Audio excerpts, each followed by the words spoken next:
तो यहाँ सुयोन और यूना एक दूसरे के आमने सामने आ जाते हैं और हानरिम उन्हें बताती है कि उनमें से जो भी पहले 5 पॉइंट्स को स्कोर करेगा वो जीत जाएगा। जिस वजह से सुयोन हानरिम को याद दिलाती है कि अगर वो जीतेगी तो हानरिम को वापस मिनिस्ट्री ऑफ एजुकेशन जाना पड़ेगा। तो हानरिम इस पर एग्री करती है और सुयोन यूना का सामना करने के लिए तैयार हो जाती है, क्योंकि उसे पूरा भरोसा होता है कि यूना बिना प्रैक्टिस के तो उसे कभी नहीं हरा सकती है। तो हम देखते हैं सुयोन और यूना दोनों ही पॉइंट्स को स्कोर कर रही होती हैं, पर यूना ज्यादा बेटर तरीके से खेल रही होती है, जिसे देखकर सभी लोग हैरान हो जाते हैं। और हम देखते हैं यूना और सुयोन का स्कोर 4 पॉइंट पर पहुंच जाता है। तब हमें 2 साल पहले का national middle school basketball tournament दिखाया जाता है, जहाँ पर यूना काफी अच्छे से परफॉर्म कर रही होती है और उसने जायन को धूल चटा दी होती है और सुयोन और उसके कोच भी इस टूर्नामेंट को देख रहे होते हैं। यूना नाम की लड़की तो सच में बहुत ज्यादा अमेजिंग है, और मुझे माफ कर देना सुयोन कि मैं ये कह रहा हूँ, पर ये लड़की तुम्हारी बहन से बेटर है। ये लड़की टैलेंटेड पर्सन है, क्योंकि जब पिछले साल इसने मेरे विरुद्ध खेला था तब ये बस एक बिगिनर थी जो कि टॉल होने की वजह से टीम में थी, पर एक ही साल में इसने अपनी बेसिक स्किल्स और टेक्निक्स को बहुत ज्यादा इम्प्रूव कर लिया है। तो इसलिए अगर ये हाई स्कूल जाएगी तो ये एक ऐसी प्लेयर बन सकती है जो कि मुझे आगे बढ़ने से रोक दे। तो इसलिए इसे किसी और स्कूल में भेजकर अपना राइवल बनाने से तो अच्छा है कि मैं इसे अपने स्कूल में ही ले आऊं। तो सुयोन अपने कोच को यूना को रिक्रूट करने के लिए कहती है, जिस वजह से यूना उसके स्कूल आ जाती है और वहाँ पर भी कोच उससे बहुत ज्यादा इम्प्रेस हो गए होते हैं, जिस वजह से सभी लोग कह रहे होते हैं कि सुयोन, जायन और यूना मिलके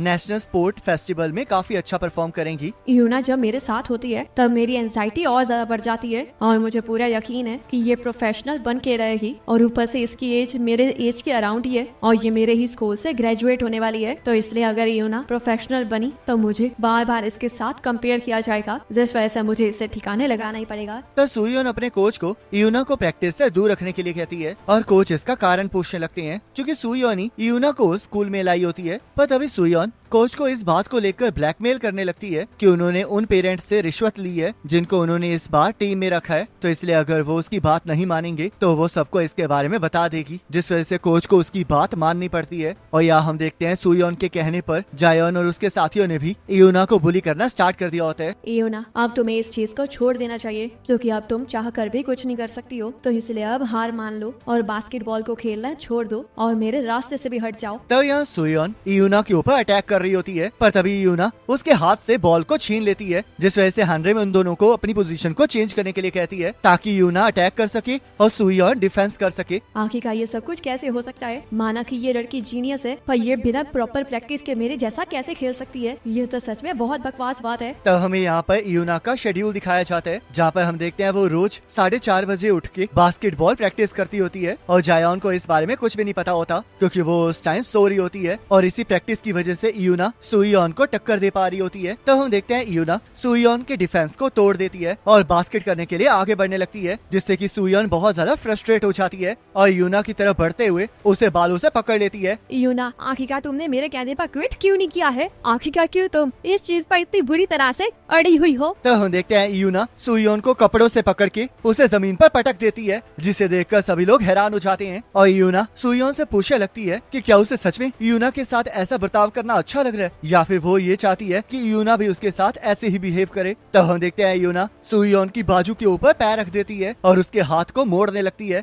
आपको पता है कैप्टन, ये गेम बिल्कुल भी फेयर नहीं है, क्योंकि आपको मेरी स्किल्स के बारे में कुछ भी पता नहीं है, पर मैंने हमेशा आपको देखा है, आपकी शूटिंग, आपकी टेक्निक्स, आपके ट्रेनिंग करने का तरीका और आपके ट्रैप्स भी। मैंने आपके हर एक सिंगल मूवमेंट को स्टडी किया है और ये मैंने इस वजह से किया है क्योंकि मैं आपकी तरह ही बास्केटबॉल को खेलना चाहती थी। आप चाहे बहुत ज्यादा बुरी थी, पर फिर भी मैं आपसे बहुत ज्यादा चीजें सीख सकती थी, क्योंकि आपने जो कुछ भी बास्केटबॉल में सीखा था वो आपने पूरी मेहनत से सीखा था। तो इसलिए मुझे लगा कि अगर मैं भी आपकी तरह हार्डवर्क करूंगी तो एक दिन आप भी मुझे एक्नॉलेज करेंगी। पर अब तो आपको बास्केटबॉल की कोई फिक्र ही नहीं है, तो इसलिए सुयोन तुम सच में बहुत ज्यादा घटिया हो। तो ये सब कुछ सुन के सुयोन को बहुत ज्यादा बुरा लग रहा होता है और तभी हानरे मुझसे मिलने आ जाती है। तुम्हें पता है कि यूना नहीं चाहती थी कि तुम्हें सजा मिले, क्योंकि तुम वुमेन्स बास्केटबॉल टीम की बहुत इंपॉर्टेंट मेंबर थी और इसी वजह से यूना ने कहा था कि तुम्हें बाहर नहीं जाना चाहिए और वो बस ये चाहती थी कि वो कम से कम एक बार तुम्हारे साथ मिलके सेम टीम में खेले। पर हाँ, चाहे यूना तुम्हें माफ कर देगी, पर मैं तुम्हें इतनी आसानी से नहीं छोड़ने वाली हूँ, क्योंकि मुझे एहसास हो गया है कि तुम नेशनल टीम की मेंबर बनने के लायक बिल्कुल भी नहीं हो। तो तुमने अब अपनी कबर खुद खोद ली है। तब अगले दिन प्रेस मीट में हानरिम सबको बताती है कि कोरियन बास्केटबॉल एसोसिएशन ने सुयोन और जायोन को नेशनल टीम से डिस्क्वालीफाई कर दिया है और उनके ऊपर स्कूल वायलेंस का केस चल रहा है। इस केस की ब्रीफिंग यहीं पर खत्म होती है, पर मैं उन एथलीट्स से कुछ कहना चाहती हूँ जिनका प्रोफेशनल बनने का ड्रीम है। एक प्लेयर की ड्यूटी सिर्फ बेस्ट प्ले दिखाना नहीं होती है, बल्कि बेस्ट प्ले के साथ साथ अपनी ऑडियंस को जॉय और इंस्पिरेशन देना भी होती है, क्योंकि कौन ही ऐसी गेम को एंजॉय करेगा जिसमें एथलीट्स को एटीट्यूड प्रॉब्लम होगी। तब हमें यहाँ पर national middle and high school women's basketball tournament दिखाया जाता है, जहाँ पर यूना की टीम एक दूसरी टीम के साथ मैच खेल रही होती है और वहाँ के सिलेक्टर्स को ये अच्छा नहीं लग रहा होता है कि सुयोन वहाँ पर नहीं है, क्योंकि अगर सुयोन के साथ सब कुछ सही हुआ होता तो वो वुमेन बास्केटबॉल टीम को रिवाइव करके स्टार बन सकती थी। तब वो सभी लोग देखते हैं कि यूना भी बहुत ज्यादा कमाल का परफॉर्म कर रही है और उसे देखकर हानरिम भी खुश हो रही होती है और सिलेक्टर्स को भी ये लग रहा होता है कि यूना किसी भी हालत में सुयोन से कम नहीं है। तब हम यहाँ पर देखते हैं कि एक लड़की हानरिम की सुयोन वाली न्यूज को देख रही होती है। इसे देखकर तो मुझे बिल्कुल अच्छा नहीं लग रहा है। आखिरकार एजुकेशनल वर्कर्स इतना थिक मेकअप क्यों करते हैं और ऊपर से इसने रेड हेयर रखे हुए हैं। मुझे पता है कि इसने एक स्टूडेंट की रिपोर्ट बनाई थी जिसने गलत तरीके से टीचर को एक्यूज किया था, पर मुझे नहीं लगता कि ऐसा कुछ हुआ होगा। और ऊपर से अब तो फीमेल स्टूडेंट्स के ह्यूमन राइट्स भी बॉटम पर पहुंच गए हैं, जिस वजह से मैं इस दलदल में फंस गई हूँ। तो इसलिए अब मैं एडिशनल रेफरेंस को जोड़ के इसके बारे में सब कुछ लिखूंगी। तब हम देखते हैं वो लड़की लैपटॉप पर कुछ लिखना स्टार्ट कर देती है और यहाँ हमें मिनिस्ट्री ऑफ एजुकेशन की बिल्डिंग दिखाई जाती है, जहाँ पे हानरिम वापस ऑफिस पहुंच गई होती है और हवाजिन उसकी न्यूज को देख रहा होता है, जिस वजह से हानरिम शर्माने लगती है। पर हवाजिन को उसे चिढ़ाने में बहुत ज्यादा मजा आ रहा होता है और कहने लगता है कि उसने सच में उन लाइंस को प्रैक्टिस किया था, जिस वजह से हानरिम कहने लगती है कि उसे नहीं पता था कि उसे ब्रीफिंग देनी पड़ जाएगी, जिस वजह से वो बहुत ज्यादा नर्वस थी और इस वजह से उसकी आवाज कांप रही थी। तो हवाजिन उसे चिढ़ाने के लिए एक और वीडियो को दिखाने लगता है, जिसमें हानरिम के ऊपर 5 फैक्ट्स के बारे में बताया गया होता है और हानरिम उसे सब कुछ बंद करने के लिए कहने लगती है। तो चॉय भी वहाँ पर आ जाता है और उन दोनों को खेल कूद छोड़ने का कह के काम पर लगने के लिए कहता है और उन्हें एक स्कूल की फाइल दे देता है। तो हवाजिन उस फाइल को पढ़ने लगता है, जिसे पढ़कर वो बहुत ज्यादा सीरियस हो जाता है, क्योंकि उसमें लिखा हुआ होता है कि अगर स्टूडेंट आउट ऑफ कंट्रोल हो तो एक ऐसा एटमॉस्फेयर बनाना चाहिए जिससे कि टीचर इनडायरेक्टली स्टूडेंट को बुली कर सके, और वो सब कुछ एक एलिमेंट्री स्कूल के अंदर हो रहा होता है। जब मैं स्कूल में था तब मुझे एक चीज सबसे ज्यादा नापसंद थी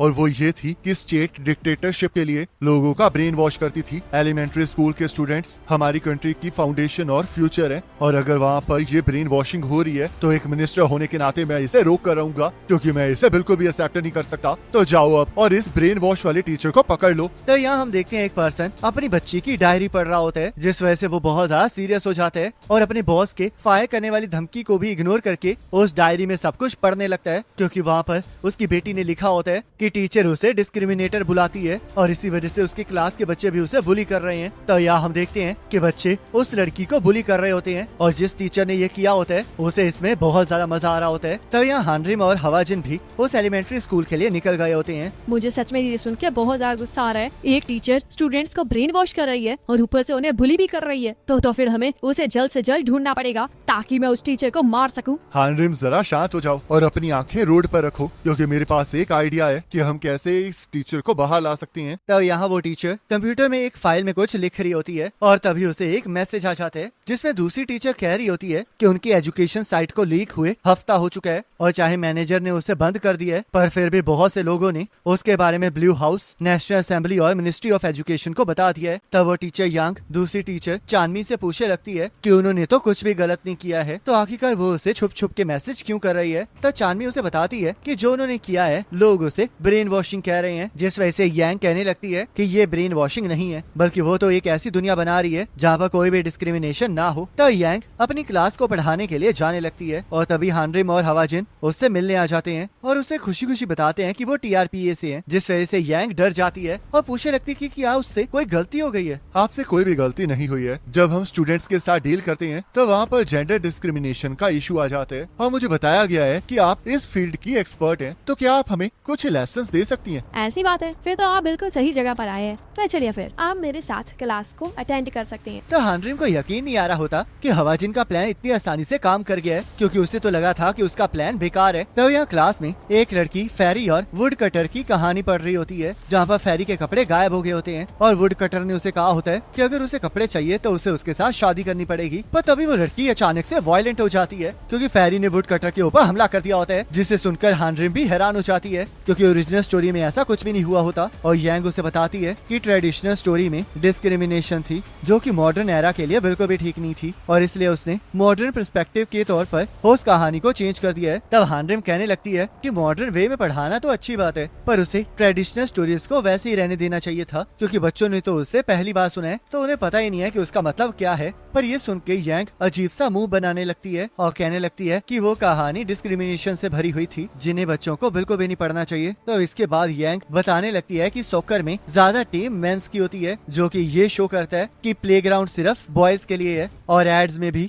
मैन को पैंट पहनाई जाती है और वुमेन को स्कर्ट, जो कि डिस्क्रिमिनेशन है। और तब वो बच्चों को ये भी सिखाती है कि उन्हें डिस्क्रिमिनेटरी रिमार्क्स नहीं देने चाहिए, जिस वजह से हम देखते हैं लड़के लड़कियों से इस बात के लिए माफी मांगने लगते हैं कि उन्होंने अलग अलग चीजों के लिए उन्हें तंग किया है। बच्चे अपनी डेली लाइफ में डिस्क्रिमिनेशन को एक्सप्रेस करते हैं और उन्हें इस बात का एहसास ही नहीं है, क्योंकि उन्हें बताया ही नहीं गया है कि वो गलत कह रहे हैं। तो इसलिए इस एजुकेशन को ठीक करना पड़ेगा। तब हवाजिन नोटिस करता है कि वहाँ लड़कों के बीच में एक लड़की खड़ी हुई है, जिसे डिस्क्रिमिनेटर का टैग मिला हुआ है। तब हवाजिन इस बारे में पूछने लगता है, जिस वजह से यांग उसे बताती है कि उस लड़की ने उसकी क्लास की पॉलिसी के खिलाफ जाने की कोशिश की थी, जिस वजह से उसके लिए ये सजा बिल्कुल सही है। ये टीचर तो डिस्क्रिमिनेशन के ऊपर एजुकेशन दे रही है, पर इसे खुद ही पसंद नहीं आ रहा है कि कोई इसकी बात नहीं मान रहा है, और इसी वजह से ये भी डिस्क्रिमिनेट करने लगी हुई है, जो कि इसे आइडिया ही नहीं है कि ये अपनी ही बात को काट रही है। तो हम देखते हैं जिस लड़की को डिस्क्रिमिनेटर का टैग मिला होता है, उसके फादर स्कूल में आ गए होते हैं और अपनी बेटी की ये हालत देख के क्लास के अंदर घुस आते हैं। तो मेरी बेटी ने जो डायरी में लिखा था वो सब कुछ सच है। मुझे यकीन नहीं आ रहा कि आप उससे डिस्क्रिमिनेटर कह रही हैं। तो इसलिए जल्दी से मेरी बेटी से माफी मांगिए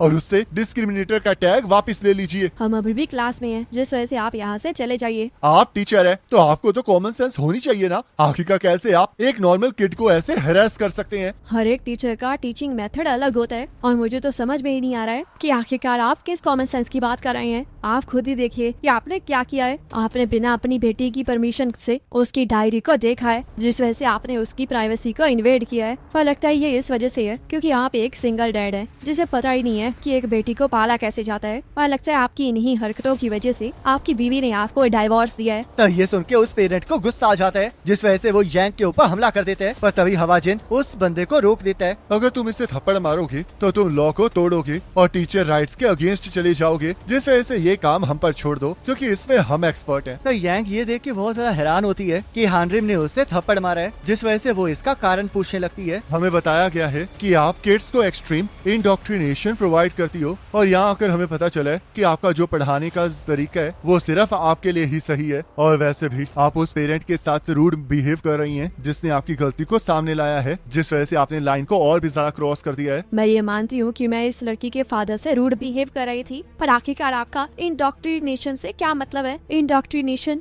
एक करप्ट एजुकेशन होती है, जो कि इमोरल आइडियाज को फोर्स करती है, और मेरी क्लास में ऐसा कुछ भी नहीं हो रहा है। तो आप ये कहना चाहती हैं कि आप इन बच्चों को नॉर्मल क्लास की तरह पढ़ा रही हैं? आपने बिल्कुल सही कहा। ठीक है, फिर हमने बस अभी एक ही क्लास को अटेंड किया है, तो शायद हमें थोड़ी सी मिसअंडरस्टैंडिंग हो सकती है, जिस वजह से अब हम सारी क्लासेस को अटेंड करेंगे। तो गाइस, हम इस स्कूल के नए ट्रांसफर्ड स्टूडेंट्स हैं और हम यहाँ पर मिस यांग के जेंडर इक्वालिटी के ग्रेट लेक्चर को अटेंड करने आए हैं, तो इसलिए आप सबसे मिलकर हमें बहुत ज्यादा खुशी हुई है। तो थोड़ी देर बाद हम देखते हैं कि एक लड़की अपने डैड के दिए हुए गिफ्ट को सबको दिखा रही होती है, जिससे कि सभी लोग बहुत ज्यादा खुश हो रहे होते हैं और हानरिम को ये सब कुछ बहुत ज्यादा क्यूट लग रहा होता है। पर तभी हम देखते हैं वहाँ पर कुछ ऐसे बच्चे होते हैं जिन्हें क्लास का नजारा बिल्कुल पसंद नहीं आ रहा होता। मुझे यकीन नहीं आ रहा कि TRPA वाले यहाँ पर इंडोक्ट्रिनेशन को इन्वेस्टिगेट करने आए हैं। क्या ये इस वजह से हो रहा है क्योंकि इन्फॉर्मेशन लीक हो गई है? पर कोई बात नहीं, ये भी अच्छा तरीका है, जो कि मैं मिनिस्ट्री ऑफ एजुकेशन को इससे ये दिखा सकती हूँ कि मेरे मेथड्स कितने अच्छे हैं, जिस वजह से उन्हें इसे ऑफिशियल एजुकेशन मेथड में एक्सेप्ट कर लेना चाहिए। और जब ये हो जाएगा तब मुझे सीक्रेट वेबसाइट पर नहीं जाना पड़ेगा। तो यांग अपनी क्लास में चली जाती है, जहाँ पर एक लड़की उस नई ड्रेस वाली लड़की से कह रही होती है कि इस तरह सबके सामने ड्रेस दिखा के वो डिस्क्रिमिनेशन कर रही है, क्योंकि यांग ने अपीयरेंस इवेल्युएशन से मना किया है। तो यांग भी आकर उस लड़ाई का कारण पूछने लगती है, जिस वजह से वो लड़की यांग को सारी बात बता देती है और यांग उसकी सजा के तौर पर उस लड़की को सजा देने लगती है जिसने ड्रेस के ऊपर कमेंट किया होता है, क्योंकि उसके हिसाब से किसी भी तरह का गुड और बैड रिमार्क डिस्क्रिमिनेशन होता है। ये तो सच में बहुत अच्छा आइडिया है, क्योंकि अपीयरेंस और क्लोथिंग के अगेंस्ट डिस्क्रिमिनेशन तो इस कंट्री से गायब हो जाना चाहिए। पर क्या आपको नहीं लगता कि ये तब अप्लाई होना चाहिए जब कोई किसी को अपीयरेंस की वजह से नीचा दिखा रहा हो, बल्कि कॉम्प्लीमेंट्स को तो लोगों को एक्सेप्ट करना चाहिए। ये इतना भी सिंपल मैटर नहीं है। जब लड़कियां बड़ी होती हैं तो उनके प्रीटी हेयर और क्लोथ की वजह से उन्हें तारीफें मिलती हैं, जिस वजह से सभी लड़कियों को लग सकता है कि अगर वो अच्छे से तैयार होकर आएंगी तो उन्हें दुआया से कॉम्प्लीमेंट्स मिलेंगे और इस तरह एक स्टूडेंट टॉक्सिक फेमिनिटी सीख सकता है। तो क्या आपको नहीं लगता है कि इस तरह तारीफ करके अडल्ट्स जेंडर के तौर पर डिस्क्रिमिनेट कर रहे हैं? वैसे आप इस तरह सोच सकती हैं, पर अगर बच्चे इसमें खुश हैं तो फिर आखिर इससे फर्क ही क्या पड़ता है। और मुझे तो लगता है कि सिर्फ प्रीटी दिखना जेंडर पर नहीं बल्कि इंडिविजुअल प्रेफरेंस और टेस्ट पर डिपेंड करता है। आइडियल वैल्यूज को सिखाना अच्छी बात है, पर इंडिविजुअल वैल्यूज को इग्नोर करना अच्छी बात नहीं है। तो यांग इस पर कुछ नहीं कह पाती है और हवाजिन उस लड़की से पूछने लगता है कि क्या उसे ड्रेसेस पहनना पसंद है, जिस पर वो लड़की हाँ कहती है। तो यांग जॉब के बारे में बता रही होती है और हानरिम और हवाजिन टेक्स्ट बुक्स को एंजॉय कर रहे होते हैं, क्योंकि उन्होंने बहुत टाइम बाद टेक्स्ट बुक्स देखी होती हैं। तो यांग सभी को पेज नंबर 57 को ओपन करने के लिए कहती है, पर तभी उसका मुंह बन जाता है और वो कहने लगती है कि टेक्स्ट बुक में ही प्रॉब्लम है, जिस वजह से हानरिम उस पेज को देखने लगती है। जैसे कि आप यहाँ पर देख सकते हैं कि पायलट्स, डॉक्टर और पुलिस वालों को मैन के तौर पर ड्रॉ किया गया है, जो कि ये दिखाता है कि ये तीनों ऑक्यूपेशंस जेंडर बेस्ड हैं। तो इसलिए अगर मिनिस्ट्री ऑफ एजुकेशन इसे करेक्ट कर लेंगी तो ये बहुत अच्छी बात होगी। पर मैम, मेल पुलिस ऑफिसर तो ज्यादा स्ट्रॉन्ग होते हैं ना, क्योंकि मैन ज्यादा स्ट्रॉन्ग और ज्यादा तेज भाग सकते हैं और क्रिमिनल्स को भी आसानी से अरेस्ट कर सकते हैं। इस बच्चे ने आज तक मेरे खिलाफ कभी भी कुछ नहीं कहा है और आज ये सब कुछ ये बस इन दोनों की वजह से कह रहा है। ये सच है कि मैन के पास वुमेन से ज्यादा फिजिकल पावर होती है, पर फिर भी वुमेन किसी भी जॉब में जा सकती हैं। तो क्या आप इस बात पर एग्री नहीं करती हैं मिस हानरिम? क्योंकि यूट्यूब पर तो बताया जा रहा है कि आप मिलिट्री स्पेशल फोर्सेस से हैं, तो क्या आप बच्चों को बता सकती हैं कि मिलिट्री में वुमेन का क्या रोल होता है? तो हानरिम खड़ी हो जाती है और अपनी जैकेट खोल के अपने बालों को बांध लेती है और उसके बाद पुशअप करना स्टार्ट कर देती है और पुशअप करते हुए वो सिंगल हैंड 3 फिंगर पुशअप पर आ जाती है, जिसे देखकर सारे बच्चे हैरान हो जाते हैं और हानरिम की तारीफ करने लगते हैं। मैंने मैन की तरह ही फिजिकल फिटनेस टेस्ट को पास किया है ताकि मैं स्पेशल फोर्सेस में सिलेक्ट हो सकूं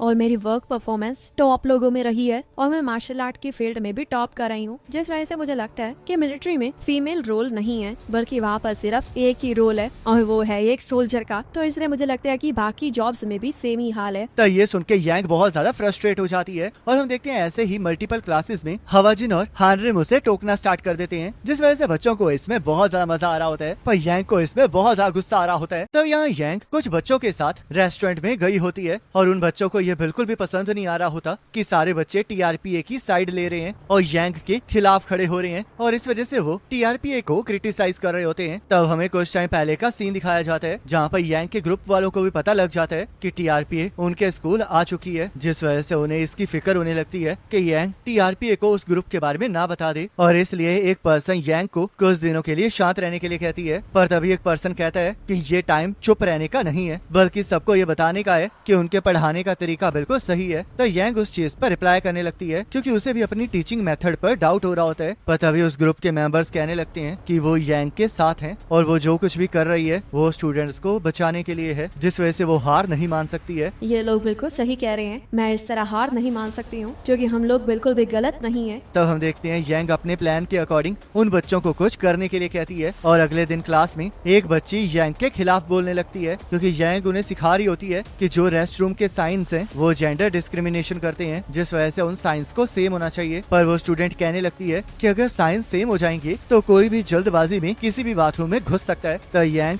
उसकी बात को काटने लगती है। मिस यांग, आपको नहीं लगता कि आपको उसकी बात को काटने की जगह उसकी पूरी बात सुन लेनी चाहिए? अभी तक तो एकेडमिक कम्युनिटी ने भी ये डिसाइड नहीं किया है कि रेस्ट रूम का साइन कैसा होना चाहिए, तो इसलिए स्टूडेंट्स को भी बिल्कुल फ्री होके इस इश्यू के बारे में डिस्कस करना चाहिए। तो क्या आपको नहीं लगता कि इस डिस्कशन से जिस अवेयरनेस की आप बात कर रही थी वो इन सब में आ जाएगी? ये तो आप बिल्कुल सही कह रहे हैं। तो चलो फिर इसे साथ में डिस्कस किया जाए। तो क्या यहाँ पर कोई ऐसा स्टूडेंट है जो कि इस लड़की सोमी की बातों पर डिसएग्री करता हो? तब हम देखते हैं वो लड़की खड़ी हो जाती है जिसे यांग ने उसने अपने प्लान में शामिल किया होता है और वो कहने लगती है कि उसे यह बिल्कुल भी पसंद नहीं है कि वुमेन रेस्टरूम साइन में वुमेन ने स्कर्ट पहनी है और उसे रेड कलर भी बिल्कुल भी पसंद नहीं आ रहा है। तो वो लड़की ये भी कहने लगती है कि सोमी जैसे इग्नोरेंट लोग ही सेम तरह के साइंस को अलग नहीं बता सकते हैं क्योंकि उन्हें पढ़ना नहीं आता है। जिस वजह से सोमी कहने लगती है कि कुछ लोग ऐसे भी होते हैं जिन्हें सच में पढ़ना नहीं आता है, तो इसलिए वो साइंस से बता सकते हैं कि कौन सा रेस्टरूम किसके लिए है। पर वो लड़की उसकी कोई बात नहीं सुन रही होती और अपने साथियों को भी साथ देने के लिए खड़ा कर लेती है, जो कि सोमी को गलत ठहराने लगते हैं और उसका मजाक बनाने लगते हैं। जिस वजह से सोमी कुछ नहीं कह पाती है। तो यांग सभी बच्चों को शांत करवाती है और कहने लगती है कि डिबेट तक तो ठीक है, पर उन्हें ऐसे दूसरों का मजाक नहीं उड़ाना चाहिए। और इस डिबेट के लिए वो हवाजिन को थैंक यू कहती है क्योंकि इससे उसे क्लास में और ज्यादा मजा आ रहा होता है। जिस वजह से वो इस मेथड को सभी क्लासेस में यूज करने के बारे में कहने लगती है। तो हवाजिन उसे कोई भी जवाब नहीं देता और यहाँ हम देखते हैं वो स्टूडेंट्स बाकी बच्चों को परेशान करना स्टार्ट कर देते हैं और उनके ऊपर अपने व्यूज थोप रहे होते हैं। तब अगली क्लास में वो लड़की कहने लगती है कि यांग की सारी बात सही है, जिस वजह से यांग पूछने लगती है कि कौन उस लड़की के ओपिनियन पर एग्री नहीं करता है। तो कोई भी बच्चा कुछ नहीं कह पा रहा होता क्योंकि वो पहले से ही उस ग्रुप से परेशान हो चुके होते हैं। मुझे पूरा यकीन है कि टीआरपीए के इन बंदों को ये बिल्कुल भी अच्छा नहीं लग रहा होगा जो यहाँ पर सब कुछ हो रहा है, पर अब इनके पास तो मुझे रोकने का कोई रास्ता भी नहीं है क्योंकि ये सारा आइडिया तो इन्हीं का था। और वैसे भी पूरी सोसाइटी में ऐसा ही होता है क्योंकि लोग हमेशा उसी की साइड लेते हैं जिनकी आवाज सबसे ज्यादा ऊंची होती है। और अगर इस तरह सारे बच्चे मुझे सपोर्ट करने लगेंगे तो ये लोग हार जाएंगे। तब हम देखते हैं सोमी उस लड़की के खिलाफ खड़ी हो जाती है और कहने लगती है कि वो स्टेटमेंट को ज्यादा ही सेंसिटिवली ले रही है, जिसे देखकर यांग हैरान हो जाती है क्योंकि सोमी हमेशा उसके रास्ते में आई होती है। तब ये स्टेटमेंट सुन के उस दूसरी लड़की को गुस्सा आ जाता है और वो सोमी को धक्का मारते हुए कहने लगती है कि वो सेंसिटिव नहीं है और सोमी जैसे लोगों की वजह से ही इस दुनिया में डिस्क्रिमिनेशन एग्जिस्ट करती है, जिस वजह से उसे मर जाना चाहिए। तो यांग को एहसास होता है कि उसका प्लान बिगड़ गया है, जिस वजह से वो उस लड़की को रोकने आगे जाने लगती है। पर तभी एक लड़का उसके मुंह पर एक शू मारता है और कहने लगता है कि वो सच में बेकार है क्योंकि उसे ऐसा लगता है कि चीखने से सब कुछ ठीक हो जाएगा, जिस वजह से वो एक ब्रेनलेस लड़की है। तब इससे उस लड़की को बहुत ज्यादा गुस्सा आ जाता है, जिस वजह से वो अपने साथियों को खड़े होने के लिए कहती है। पर हम देखते हैं सोमी के साथ भी कुछ स्टूडेंट्स खड़े हो जाते हैं और वो लोग आपस में ही लड़ना स्टार्ट कर देते हैं। तो ये सब कुछ देख के हवाजिन को गुस्सा आ जाता है और वो बेंच को मुक्का मार के उसे बीच में से 2 हिस्सों में तोड़ देता है, जिससे कि यांग हैरान हो जाती है और पूछने लगती है कि आखिरकार हवाजिन कर क्या रहा है। उस डेस्क की तरह ही ये क्लास भी 2 हिस्सों में डिवाइड हो गई है। जब कोई डिफरेंट ओपिनियन रखता है तब सभी लोग एक दूसरे के ऊपर एनिमीज की तरह हमला करने लगते हैं। तो क्या आप यही चाहती थी कि आपकी टीचिंग से इन बच्चों के बीच में फूट पड़ जाए? रुको जरा, मैं तो ऐसा कभी नहीं चाहती थी। मैं तो बस सब कुछ ठीक करना चाहती थी। ये सब कुछ बस एक सिंपल एकेडमिक ग्रुप से स्टार्ट हुआ था जहाँ पर मैं उन टीचर्स से मिलकर बहुत खुश हुई थी जो कि अपने स्टूडेंट्स से प्यार करते थे और उन्हें प्रॉपर एजुकेशन देना चाहते थे। पर तब एक दिन वो टीचर्स कुछ स्टूडेंट्स के बारे में बात करने लगी जो कि यूट्यूब की एक वीडियो देख के वुमेन को लेकर गंदे गंदे कमेंट्स कर रहे थे। और एक टाइम ऐसा आया कि वो टॉपिक जेंडर डिस्क्रिमिनेशन और हेट रेट पर फिक्स हो गया और इन्हीं प्रॉब्लम्स को फिक्स करने के लिए ऑनलाइन डिस्कशन बोर्ड भी बनाया गया, जिसके लिए बहुत से टीचर्स ने साइन अप किया और मैं भी उसका पार्ट बन गई क्योंकि मैं भी उन टीचर्स के साथ एग्री करती थी। तब इसके बाद मैंने अपनी एफर्ट और डेडिकेशन को ऐसी सोसाइटी बनाने में लगा दिया जहाँ पर डिस्क्रिमिनेशन ना होती हो, ताकि मैं अपने स्टूडेंट्स को एक प्रॉपर वर्ल्ड व्यू दे सकूं। और जो लोग मेरी बात पर एग्री करते थे उन्होंने भी मेरा साथ देना स्टार्ट कर दिया, जिस वजह से मैं और ज्यादा मेहनत करने लगी और मुझे पूरा यकीन था कि मैं बिल्कुल सही कर रही हूँ। तो यहाँ पर जो कुछ भी हो रहा है वो सब कुछ इन्हीं की गलती है। ये सब कुछ तुम्हारी गलती है क्योंकि तुम्ही ने मेरी टीचिंग मेथड में गलतियाँ निकाली है और इसी वजह से ये स्टूडेंट्स इतने ज्यादा बिगड़ गए हैं। आप बिल्कुल सही कह रही हैं और ये सब कुछ इस वजह से हो रहा है क्योंकि मैं आपके सोचने के तरीके से बिल्कुल भी सहमत नहीं हूँ और आगे चल के ये बच्चे भी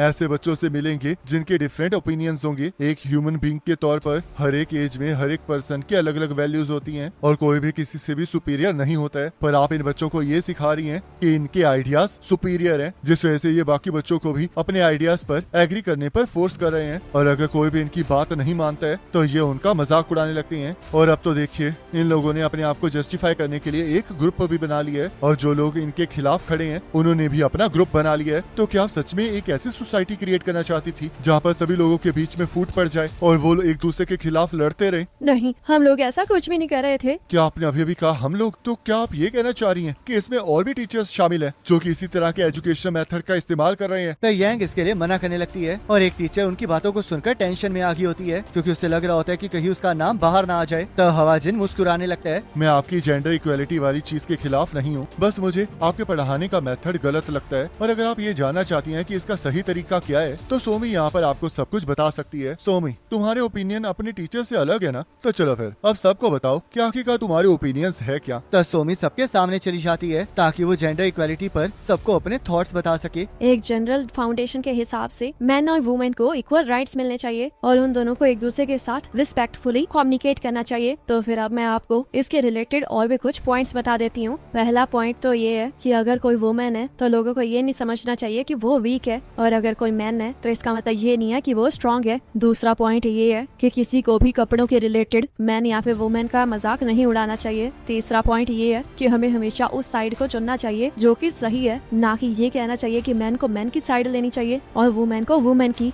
नंबर 4 ये है कि हमें दूसरे लोगों के फ्यूचर ड्रीम्स के ऊपर कोई भी डिस्क्रिमिनेशन शो नहीं करनी चाहिए। नंबर 5 ये है कि हमें दोनों मैन और वुमेन की हॉबीज को रिस्पेक्ट करना चाहिए। नंबर 6 ये है कि हमें पता होना चाहिए कि जेंडर डिफरेंसेस और डिस्क्रिमिनेशन में क्या फर्क है। और आखिरी में जो नंबर 7 पॉइंट है वो मेरे पेरेंट्स के डाइवोर्स के रिलेटेड है। वो लोग हमेशा इस बात पर लड़ते रहते थे कि उनमें से कौन सा सबसे ज्यादा हार्डेस्ट टाइम से गुजर रहा है, और उनका आर्ग्यूमेंट हमेशा एक दूसरे पर चिल्लाने से ही शुरू होता था। अगर उन्होंने चिल्लाने की जगह एक दूसरे से अच्छे से बात की होती तो मेरी फैमिली अभी भी इकट्ठी रह रही होती। जिस वजह से हमें एक दूसरे के ऊपर गुस्सा करके चिल्लाना नहीं चाहिए, बल्कि एक दूसरों की बातों को समझना चाहिए। ये तो सच में काफी ज्यादा एक्सीलेंट पॉइंट्स थे और मुझे इन पर बिल्कुल भी ऑब्जेक्शन नहीं है। जब आप न्यूट्रल वैल्यूज और सही चीजों के पीछे जाते हैं तो कॉन्फ्लिक्ट बिल्कुल भी नहीं होते हैं, और इसी तरह पब्लिक एजुकेशन को काम करना चाहिए। तो यांग को एहसास होता है कि उससे कितनी बड़ी गलती हो गई है, जिस वजह से वो बोर्ड की तरफ बढ़ के उन पॉइंट्स की फोटो ले लेती है जो कि सोमी के कहने पर हानरिम ने बोर्ड पर लिखे होते हैं, और वो घर जाके अपने ग्रुप में भी इस बारे में बताने लगती है कि उसे सच में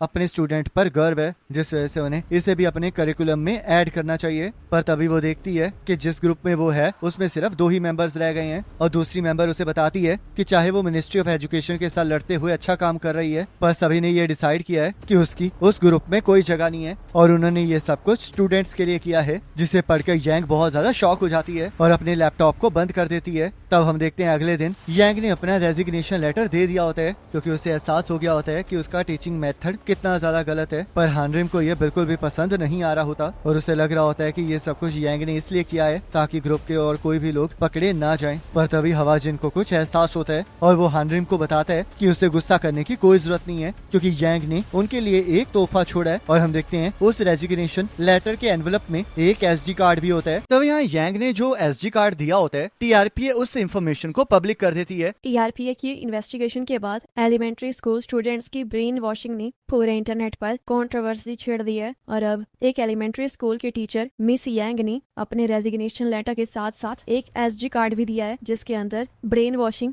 ग्रुप्स की वेबसाइट के रिलेटेड इंफॉर्मेशन है। और उसके अंदर जो फाइल्स हैं उनके नाम को पढ़कर ही आपका दिल घबराने लगेगा, क्योंकि उसमें लिखा हुआ है कि कैसे आप पेरेंट्स से जीत सकते हैं, कैसे आप स्टूडेंट्स को ग्रुप से अलग कर सकते हैं, कैसे आप लीगल मैटर्स को संभाल सकते हैं, या फिर और भी बहुत कुछ। और इन ब्लैकमेलिंग ग्रुप्स में 10 से 30 सीनियर्स हैं, और हर एक सीनियर सिस्टमेटिकली अपने ग्रुप्स के मेंबर्स को मैनेज करता है। पर बात सिर्फ इतनी ही नहीं है, ये सब कुछ एक ब्रांच ऑर्गेनाइजेशन की तरह हो रहा है, जिसमें हर एक स्कूल डिस्ट्रिक्ट को टारगेट किया जा रहा है, और मिस यांग को भी इस बारे में कुछ नहीं पता है। जिस वजह से इस वेबसाइट का सच जानने के लिए मिनिस्ट्री ऑफ एजुकेशन और पुलिस ने मिलकर एक स्पेशल टीम को इस्टेब्लिश किया है। तो यहाँ यांग अपने सामान को बांध के वहाँ से जा रही होती है और अपने साथी टीचर को अलविदा कहती है, पर वो टीचर उसे धोखेबाज बुलाने लगती है, जिस वजह से यांग कुछ नहीं कह पाती है और अपने सामान को लेकर स्टाफ रूम से बाहर चली जाती है, जहाँ पर हवाजिन उसकी मदद करने के लिए आ जाते हैं। आप मुझे यहाँ पर देखकर ये मत सोचिएगा कि मैं यहाँ पर आपका मजाक उड़ाने आया हूँ, बल्कि मैं तो आपकी मदद करना चाहता हूँ। अब तक मुझे कभी भी अपने टीचिंग वे पर डाउट नहीं हुआ था, क्योंकि जो लोग मेरे आसपास थे वो मुझे कह रहे थे कि मैं बिल्कुल सही कर रही हूँ, जिसका मतलब मैं उनके द्वारा ब्रेन वॉश हो रही थी, जैसे कि मैं बच्चों का ब्रेन वॉश कर रही थी। और मैं ये बता के ये नहीं कहना चाह रही हूँ कि मैं विक्टिम हूँ, बस मुझे अभी ये एहसास हो गया है कि उन बच्चों के ऊपर क्या गुजर रही होगी जिन्हें मैंने ब्रेन वॉश करने की कोशिश कोशिश की है और इस वजह से मुझे इतना बुरा लग रहा है कि मैं चाह रही हूँ कि मैं मर जाऊँ। तब वो लोग पार्किंग लॉट में पहुंच जाते हैं जहाँ पर हवाजिन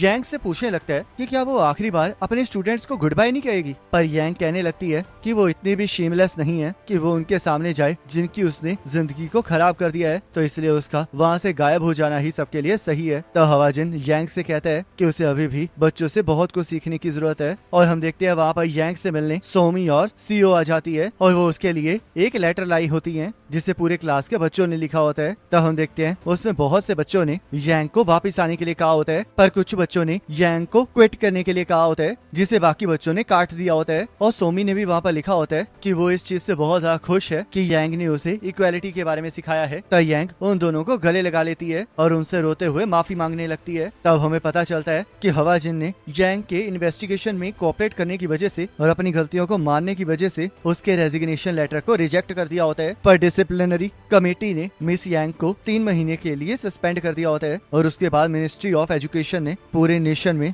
एलिमेंट्री स्टूडेंट्स और पेरेंट्स के ऊपर सर्वे किया होता है ताकि वो लोग ये समझ सकें कि ब्रेन वॉशिंग की सिचुएशन क्या है। और क्योंकि वेबसाइट के बारे में कुछ भी पता नहीं चला होता है, तो मिनिस्ट्री ऑफ एजुकेशन ने ये डिसाइड किया होता है कि वो उन टीचर्स के खिलाफ डिसिप्लिनरी एक्शंस लेंगे जिनका नाम सर्वे में आया है। और साथ ही साथ टीचर्स को इस बात की वार्निंग भी दी होती है कि अगर फ्यूचर में ऐसा कुछ होगा तो उन्हें कड़ी से कड़ी सजा मिलेगी। तब हम देखते हैं इस वजह से काफी सिविक ग्रुप्स और teacher organisations ministry of education के खिलाफ खड़े हो जाते हैं और उनकी बिल्डिंग के सामने धरना कर रहे होते हैं, क्योंकि उन्हें लग रहा होता है कि ब्रेन वॉशिंग वाली वेबसाइट फेक है और यांग ने उसे बस अपनी पनिशमेंट को कम करने के लिए यूज किया है। तब सभी लोग इसमें टीआरपीए के हेड चॉय को भी बुरा भला कह रहे होते हैं, जिस वजह से चॉय उनके सामने चला गया होता है और कहने लगता है कि अगर वो लोग इन्वेस्टिगेशन नहीं करेंगे तो उन्हें कैसे पता चलेगा कि ये फेक है या नहीं। जिस वजह से सभी को समझ में आ गया होता है कि वो उन सभी को अपना मुंह बंद रखने के लिए कह रहा है। तो हवाजिन भी ये सब कुछ देख के हंस रहा होता है। तो पार्टनर, आखिरकार तुम्हें क्या लगता है कि क्या हम ये पता लगा पाएंगे कि उस वेबसाइट के पीछे है कौन? पुलिस रिपोर्ट के हिसाब से उन्हें ट्रैक करना मुश्किल है क्योंकि उनका सर्वर देश से बाहर है। पर अब जब ये सब कुछ पब्लिक के सामने आ गया है तो उन लोगों ने अपनी बहुत सी पावर खो दी है, जिस वजह से वो ज्यादा कुछ नहीं कर पाएंगे। तो हवाजिन हानरिम को एक कन्वीनियंस स्टोर पर गाड़ी को रोकने के लिए कहता है ताकि वो अपने लिए सिगरेट खरीद सके। और हानरिम भी उसे अपने लिए बनाना मिल्क लेकर आने के लिए कहती है, जिस वजह से हवाजिन स्टोर के अंदर चला जाता है और वो देखता है कि वहाँ पर एक बच्चा बहुत सारी खाने की चीजों को उठा रहा है। और जैसे ही वो उसके करीब जाता है वैसे वो नोटिस करता है कि उस बच्चे के चेहरे पर बहुत सारे चोटों के निशान है। तब वो स्टोर के वर्कर को उसके लिए सिगरेट देने के लिए कहता है और उसने हानरिम का बनाना मिल्क भी ले लिया होता है। और हम देखते हैं जो बच्चा खाने को इकट्ठा कर रहा होता है वो वर्कर को बिजी देख के खाना लेकर वहाँ से भाग जाता है, जिससे कि वो वर्कर हैरान हो जाता है। पर हवाजिन उसे उस बच्चे के खाने के पैसे भी दे देता है। तब वो बच्चा एक गली में जाकर उन चीजों को खा रहा होता है जो उसने स्टोर से चुराई होती है और हवाजिन भी उसके पीछे चला जाता है। पर तभी उसे हानरिम का फोन आ जाता है जो कि उससे पूछने लगती है कि कहीं वो बनाना उगा के खुद ही शेक बनाने तो नहीं लग गया, क्योंकि उससे वहाँ पर नो पार्किंग की वजह से फाइन पड़ रहा है। पर तभी हवाजिन उसे छोड़कर आगे जाने के लिए कहता है और उसे बताता है कि वो एक सिचुएशन में फंस गया है जिसे वो रिजॉल्व करके ही वापस आएगा।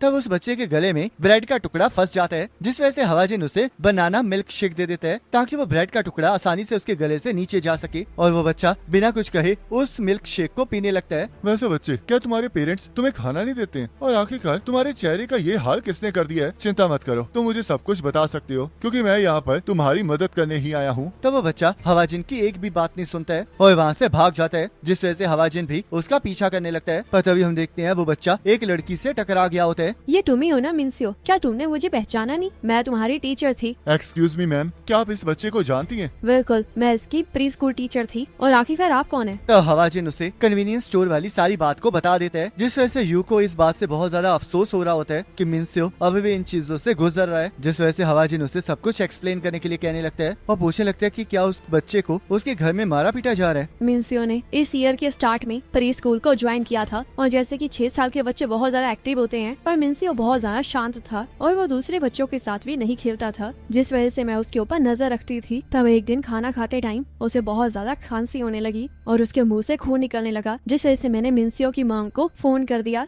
और कहा कि मैं उसे हॉस्पिटल लेकर जा रही हूँ पर उसकी मॉम ने कुछ भी करने से मना कर दिया और कहने लगी कि वो खुद उसे लेने आ रही हैं। वैसे तो हमेशा मिनसेओ की मॉम ही उसे पिकअप और ड्रॉप किया करती थी, पर उस दिन उसके फादर उसे पिकअप करने आए थे, जो कि उसे जबरदस्ती वहाँ से ले गए और मुझे बहुत ज्यादा बुरी फीलिंग होने लगी। तब मिनसेओ एक हफ्ते बाद भी स्कूल नहीं आया, जिस वजह से मैं उसके घर उसे चेक करने चली गई। पर तभी मुझे अंदर से आवाज आने लगी कि उसके फादर उसे मार रहे हैं और वो बहुत जोर जोर से चीख भी रहे थे। तब अगले दिन मैं नेबरहुड के हर एक क्लिनिक गई ताकि मैं वो क्लिनिक ढूंढ सकूं जहाँ पर मिनसेओ बीमार होने के बाद गया था, और डॉक्टर से मुझे पता चला कि मिनसेओ को खून की खांसी इस वजह से हुई थी क्योंकि उसका इंटेस्टिनल रप्चर हो गया था। तब हमने चाइल्ड प्रोटेक्शन सर्विसेज को फोन कर दिया और उसके बाद मिनसेओ ने स्कूल आना पूरी तरह से बंद कर दिया। पर कुछ 3 और 4 महीने बाद मैं फिर से मिनसेओ और उसके फादर के साथ टकराई, जहाँ पर मैंने देखा कि मिनसेओ का बुरा हाल था और उसके फादर ने मुझे बताया कि वो लोग बहुत जल्द मिनसेओ को स्कूल भेजने वाले हैं। पर तभी मिनसेओ के फादर ने मुझे धमकी दी कि अगर मैंने दोबारा से चाइल्ड प्रोटेक्शन सर्विसेज को फोन किया तो वो मिनसेओ को मार देंगे, जिस वजह से मैं बहुत ज्यादा डर गई। तब कुछ टाइम बाद मुझे पता चला कि चाइल्ड प्रोटेक्शन सर्विसेज ने कुछ भी नहीं किया था, बल्कि उन्होंने तो बस पेरेंट्स से बात की थी। आखिरकार वो लोग ऐसा कैसे कर सकते हैं? क्या उन्हें दिखाई नहीं दे रहा था कि मिनसेओ को घर में मारा पीटा जा रहा है? इस तरह के यंग बच्चे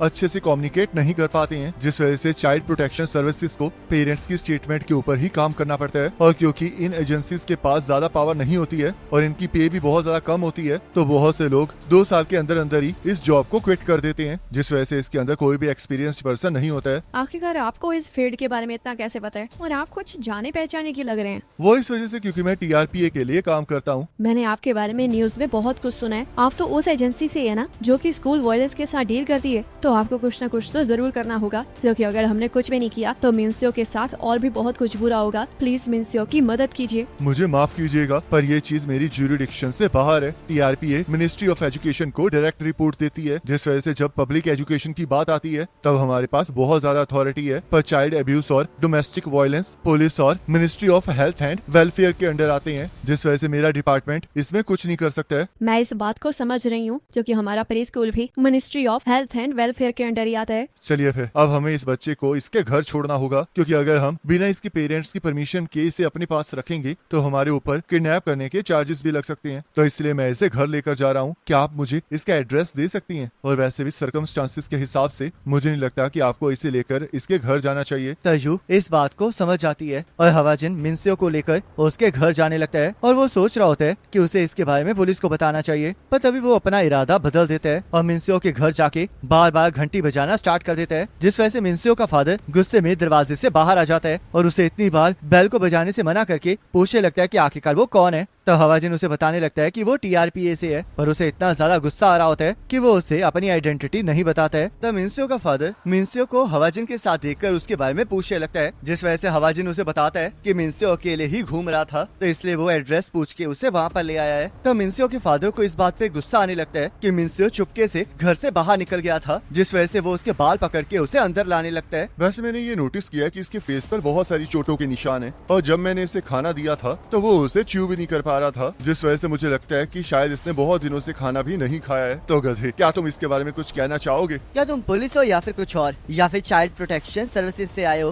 क्राइम के बारे में बताना एक सिटीजन की ड्यूटी होती है, और चाइल्ड को अब्यूज करना तो बहुत बड़ा क्राइम है। ओए मिनसेओ, क्या मैंने तुम्हें कभी मारा है या फिर मैंने तुम्हें कभी भूखा रखा है? तब मिनसेओ इसके लिए मना कर देता है, जिस वजह से उसके फादर हवाजिन को अपनी बकवास बंद करने के लिए कहता है और उसे ये भी धमकी देता है कि अगर वो वापस आया तो वो उसे मार डालेगा। तब मिनसेओ का फादर जैसे ही दरवाजे को बंद करने लगता है, वैसे ही हवाजिन उस दरवाजे को पकड़ लेता है। इस तरह की बातें करके तुम बहुत सारे लोगों को डरा सकते हो, पर मैं उन लोगों में से नहीं हूँ। आखिरकार तुम ये क्या बकवास कर रहे हो? और हाँ, चलो ये प्रिटेंड करो कि मैंने उसे मारा है, तो आखिरकार तुम्हारा इसके साथ क्या लेना देना है? वो मेरा बेटा है, जिस वजह से मैं जो चाहूँ वो उसके साथ कर सकता हूँ, और आखिरकार तुम्हें इससे फर्क भी क्या पड़ता है? और अगर तुम्हें लड़ने का इतना ही शौक है तो चलो फिर मैं तुम्हें दिखाता हूँ कि आखिरकार मैं क्या कर सकता हूँ। तब मिनसेओ के फादर जैसे ही हवाजिन को मुक्का मारने लगता है, वैसे ही हवाजिन उसे एक जोरदार अपर कट मारता है, जिससे कि वो बेहोश हो जाता है और कहने लगता है कि उसे अपने सीनियर्स की रिस्पेक्ट करनी चाहिए। और तब हवाजिन मिनसेओ के फादर को उठाकर घर के अंदर ले जाता है और मिनसेओ को बताने लगता है कि उसका फादर थकान की वजह से सो गया है और अब वो कल सुबह ही उठेगा। तब हवाजिन नोटिस करता है कि उस रूम में बहुत सारा कचरा फैला हुआ है, जिस वजह से हवाजिन मिनसेओ से उसकी माँ के बारे में पूछने लगता है और मिनसेओ उसे बताता है कि उसकी माँ काम पर जाती है और बहुत ज्यादा लेट आती है, जिस वजह से हवाजिन मिनसेओ को चिंता करने से मना करता है और कहने लगता है कि वो फिर से वापस जरूर आएगा। तब हम देखते हैं जैसे ही हवाजिन मिनसेओ के घर से बाहर बाहर निकलता है। वैसे वो देखता है कि यू भी उसका पीछा करते हुए वहाँ पर आ गई है। मुझे मिन्सियो की चिंता हो रही थी, जिस वजह से मैंने आपका पीछा किया, पर आपने तो सच में कमाल ही कर दिया। और आपके मूव को देखकर मुझे ऐसा लगा जैसे कि आप सीधा मार्शल आर्ट नोवेल से बाहर निकले हो। आप चिंता मत कीजिए, कल तक सब कुछ ठीक हो जाएगा। और अब काफी ज्यादा रात भी हो चुकी है, जिस वजह से अब आपको घर चले जाना चाहिए। पर क्या आपको सच में लगता है कि इससे सब कुछ सॉल्व हो जाएगा? बिल्कुल भी नहीं। मिन्सियो के फादर को देखकर लग रहा था कि वो अनएम्प्लॉयड है और वो अपने गुस्से को अपने बच्चे पर निकालता है, जो कि डोमेस्टिक वायलेंस की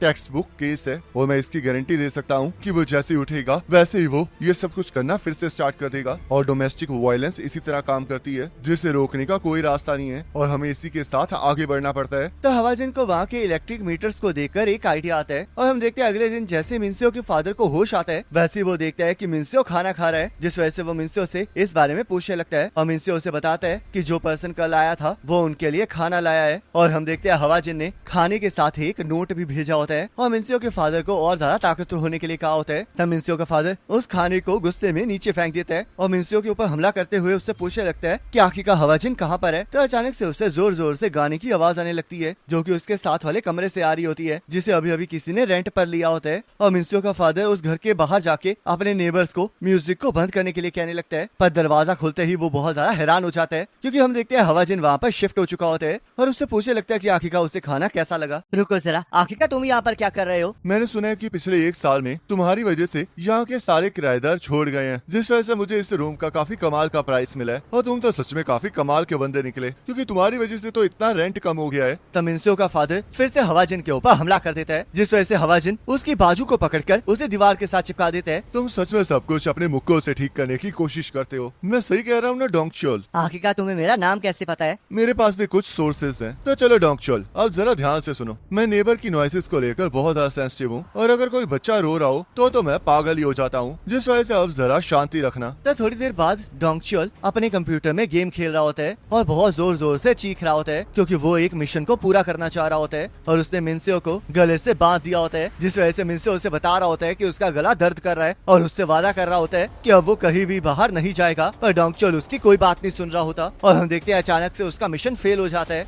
जिस वजह से उसे बहुत ज्यादा गुस्सा आ जाता है। आखिर का तुम्हें क्या प्रॉब्लम हो रही है मिन्सियो? मैंने तुम्हें कितनी बार कहा है कि जब मैं गेम खेल रहा हूँ तब मुझे डिस्टर्ब मत किया करो। तुम्हारे इसी रोने धोने की वजह से मैं डिस्ट्रैक्ट हो गया था, जिस वजह से मेरा मिशन फेल हो गया। नहीं नहीं डोंगचोल, ऐसा कुछ नहीं हुआ है। तुम तो इस वजह से हारे हो क्योंकि तुम्हारी फिंगर्स ने अच्छे से काम नहीं किया था। और मैंने तुम्हें कहा था ना कि अगर मुझे बच्चों के रोने की आवाज सुनाई दी तो मैं पागल हो जाऊंगा। अपनी बकवास करना बंद करो। मैं यहाँ पर अपने बच्चे को एजुकेट कर रहा हूँ, तो इसलिए बीच में मत आओ। आखिर का तुम ये क्या बकवास कर रहे हो? तुम क्या चाहते हो कि मैं इसकी फोटो क्लिक करके लोगों को दिखाऊं और उन्हें ये डिसाइड करने दूं कि ये एजुकेशन है या फिर अब्यूज? रुको जरा, आखिर का तुम अंदर कैसे आए? मैंने तो दरवाजे को लॉक किया था ना। सच में? मुझे तो ऐसा कुछ भी नहीं लगा। लगता है तुम्हें गलत फहमी हुई थी कि तुमने दरवाजे को लॉक किया है। पर फिर भी ये लड़का अकेले बाहर गया था और तुम्हें पता है ना कि बाहर इसके साथ क्या हो सकता था, तो इसलिए मैं बस इसे लेसन सिखा रहा हूँ, क्योंकि अगर मैंने ऐसा नहीं किया तो ये फिर से बाहर जाएगा। क्या तुमने मुझे बेवकूफ समझ रखा है? तुम अपने बच्चे को मारकर उसे एजुकेट कर रहे थे। क्या तुम्हें सच में लगता है कि मैं इस पर विश्वास करने वाला हूँ? जरा ध्यान से सुनो, बच्चे को एजुकेट करना अच्छी बात होती है, पर जो पेरेंट्स अपनी सहूलियत के लिए करते हैं उसे अब्यूज कहा जाता है। तो थोड़ी देर बाद डोंगचोल और मिन्सियो आराम से खाना खाने लगते हैं और मिन्सियो जल्दबाजी में कुछ चावलों को नीचे गिरा देता है, जिस वजह से डोंगचोल उसे फिर से डांटने लगता है और उसे खाना खाने से मना करता है। पर तभी डोंगचोल को हवाजिन की आवाज सुनाई देती है। डोंगचोल, 6 साल के बच्चे थोड़ा बहुत खाना तो नीचे गिराते ही हैं। क्या तुम जब 6 साल के थे तब तुमने खाना नीचे नहीं गिराया था? तो इसका गुड पर्सन बनने से क्या लेना देना है? और ऊपर से मैं एक वेबटून क्रिएटर को भी जानता हूँ जो कि 36 साल का है, पर वो फिर भी टेबल पर खाना गिराता रहता है। तो इसलिए बच्चे को इस तरह भी मत डांटो। तो हम देखते हैं डोंगचोल जितनी बार भी मिन्सियो को मारने की कोशिश कर रहा होता है, वैसे ही हवाजिन उसे रोक देता है। तो डोंगचोल खिड़की पे खड़ा होकर सिगरेट पीने लगता है, पर हवाजिन उसे ऐसा करने से भी मना करता है और उसके साथ चलने के लिए कहता है ताकि वो उसके साथ थोड़ी बात कर सके, जिससे डरकर डोंगचोल खिड़की को बंद कर देता है और वो इस चीज से बहुत ज्यादा परेशान हो गया होता है। तब मिन्सियो डोंगचोल का नाम लेते हुए हंसने लगता है, क्योंकि उसे मजा आ रहा होता है कि उसके फादर को डांट पड़ रही है, जिस वजह से डोंगचोल का दिमाग घूम जाता है और वो मिन्सियो को बताता है कि अब उसके फादर काफी टाइम तक घर वापस नहीं आने वाले हैं, जिस वजह से मिन्सियो उससे पूछने लगता है कि आखिरकार वो कहाँ जा रहा है। और हम देखते हैं डोंगचोल ने एक हथौड़े को उठा लिया होता है और हवाजिन भी उसे बार बार बाहर आने के लिए कह रहा होता है। मिन्सियो, तुम्हारे फादर बहुत ज्यादा दूर जा रहे हैं, और काफी टाइम तक वापस नहीं आएंगे, क्योंकि अब मैं इस बंदे को मारने वाला हूँ और उसके बाद जेल जाने वाला हूँ। तो डोंगचोल दरवाजे को खोल के हवाजिन के ऊपर हथौड़े से हमला कर देता है, पर हवाजिन ने हाथ में ग्लव पहना होता है, जिस वजह से वो डोंगचोल के हमले को रोक देता है और उसे गुस्से से घूरने लगता है। और इसी के साथ ये सीजन कंप्लीट हो जाता है। अब आप मुझे कमेंट करके जरूर बताना कि आपको ये वाला सीजन कैसा लगा। बाकी नेक्स्ट सीजन के फर्स्ट एपिसोड का लिंक आपके स्क्रीन पर आ रहा होगा, इस पर क्लिक करके उस वीडियो को देख सकते हैं।